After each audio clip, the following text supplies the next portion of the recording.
in the world. We do, right? You know, lots of people think it's China, and China is growing and probably going to catch up to us at some point. But, you know, US is like a year old, 19.4 trillion.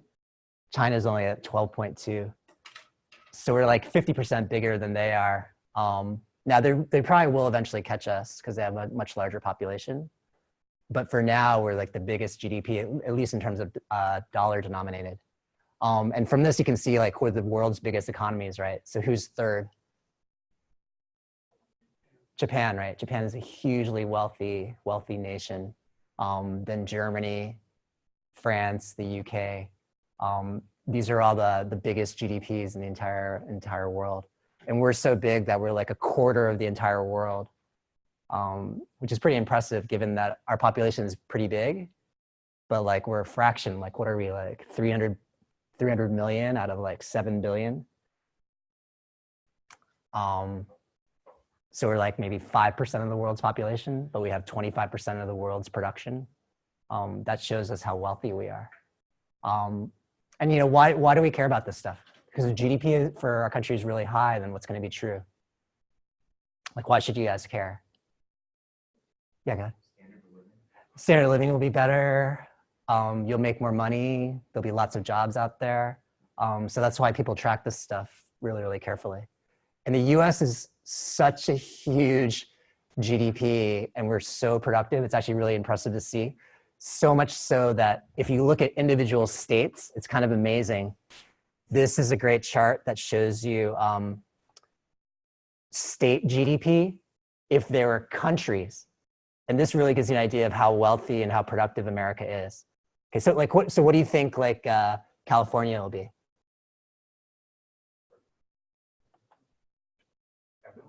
Just think of it in your head and take a look. So this is the US states, right? If there are countries in terms of GDP. California is the entire country of France. And France is a super, super, super wealthy and very, very large economy.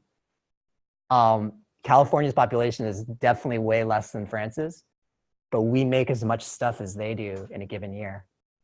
Like Texas is Brazil. Brazil is a huge, huge economy with like, I don't know how many people there are, like 150, maybe 200 million people. Texas has got maybe, I don't know, 20 million, maybe 10 million. But Texas, the entire state, makes as much as that entire country. New York State is like the entire country of Canada. And Canada is a super wealthy, super productive country. And it's the entire country. And just the state of New York makes as much stuff as Canada. So it's pretty impressive if you take a look at it. And that shows you like how productive America is, yeah. I think New York has the same population as Canada. Is that true? I'm not sure about that. I think Canada has 34 million and New York has about 30 million. Yeah, that could be true. I think it's got to be a little bit less so because, yeah, like you say, it's going to be less because our per capita has got to be higher than Canada's. But it is pretty impressive, right? Like entire nations are equivalent to just our individual states. Okay. Now, when we break down GDP into its different components, what are the different components, and why do we break it down? Because what are we trying to break down the economy into? What are the basic actors, the basic entities in the economy? Yeah. The government, right?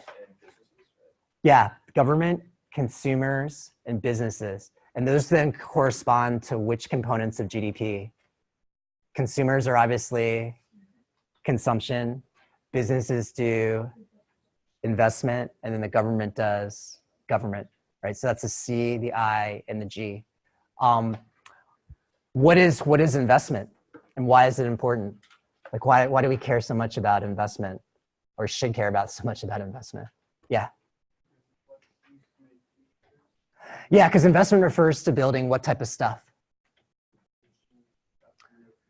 Yeah, like machines and tools and factories, office buildings, like stuff that's going to lead to creating other types of final goods. And so it's a really important part of the GDP. And like I said, like what's the issue with America? Given a choice, right? Choosing the 10,000 funds and Yeah, well, given a choice between the two, if you can only have one, which one, what do Americans want to do?